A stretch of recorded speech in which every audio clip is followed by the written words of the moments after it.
સુરતની સારોલી પોલીસે મુંબઈથી એમડી ડ્રગ્સ લઈ પાલિતાણા જઈ રહેલા 2 યુવાનોને ઝડપી પાડી તેઓ પાસેથી લાખોનો મુદ્દામાલ કબજે કર્યો હતો. સારોલી પોલીસ મથકનો સ્ટાફ પેટ્રોલિંગમાં હતો ત્યારે બાતમીના આધારે સુરત કડોદરા રોડ સાબરગામ ખાતે રાધા રમણ સોસાયટીના પાછળના ભાગેથી 2 ઇસમો કે જે ભાવનગરના પાલિતાણા ખાતે રહેતા મયુદ્દીન અકબર ચાવડા તથા આમિદ હાજી શ્રીમાળીને ઝડપી પાડ્યા હતા અને તેઓની ઝડપી લેતા તેઓ પાસેથી 76,39,000ની કિંમતનો 2.613 ગ્રામ એમડી ડ્રગ્સ તથા મોબાઈલ, કોડિયો, ટ્રાવેલિંગ બેગ, કોલેજ બેગ મળી 78,56,000નો મુદ્દામાલ કબજે કર્યો હતો. આરોપીઓની પૂછપરછ કરતા તેઓએ મુંબઈના ઇમરાન પાસેથી એમડી ડ્રગ્સ પાલિતાણાના વસીમ રફીક મહેતરના કહેવાથી લાવી પાલિતાણા વસીમને આપવા જઈ રહ્યા હોવાની કબૂલાત કરી હતી. હાલ તો આ મામલે સારોલી પોલીસે વધુ તપાસ હાથ ધરી છે. સર, સારોલી વિસ્તારમાંથી એનડીપીએસનો ગુનો શોધી કાઢવામાં આવે છે. શું છે સમગ્ર હકીકત?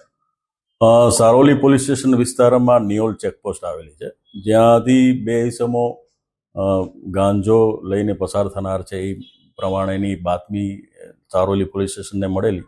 તે સંદર્ભે ત્યાં નાકાબંધી ચાલુ હતી. દરમિયાન જે શકમંદ વર્ણનવાળા ઇસમો આવતા એ લોકોને ચેક કરતા એમની પાસેથી પંચો રૂબરૂ લગભગ 2 કિલો અને 600 ગ્રામ ઉપરાંતનો હાઇબ્રિડ ગાંજો મળી આવેલ છે, જેની જે માર્કેટ પ્રાઇસ છે એ અંદાજે 78 લાખ ઉપરાંતની થાય છે.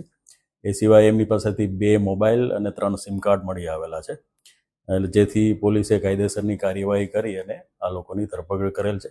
જેઓની જે આ ઈસમો છે એનું નામ છે મયુદ્દીન અને જે બીજો છે આબિદ. એ બંને ભાવનગર જિલ્લાના પાલિતાણા રહેવાસી છે અને આ જે મયુદ્દીન છે એ પોતે એક સાદિક સિલેક્શન કરીને કપડાની દુકાન ધરાવે છે પાલિતાણામાં, અને જે આબિદ છે એને એક બેટરીની દુકાન છે. એટલે હાલ પોલીસ મુદ્દામાલ કબજે કરી અને રિમાન્ડ લેવાની પ્રોસેસ હાથ ધરેલ છે. સર, આ ક્યાંથી લાવતા હતા અને ક્યાં વેચવા જતા હતા? એ આ જે મુદ્દામાલ છે એ બોમ્બેથી લાવ્યા હોય એવી હાલ અમને હકીકત જણાવેલ છે, અને એમને અહીંયા જ સુરતમાં જ એક ઈસમ છે વસીમ કરીને, એને એ લોકો ડિલિવરી આપવાના હતા એવું હાલ પ્રાથમિક તપાસમાં જણાવેલ છે.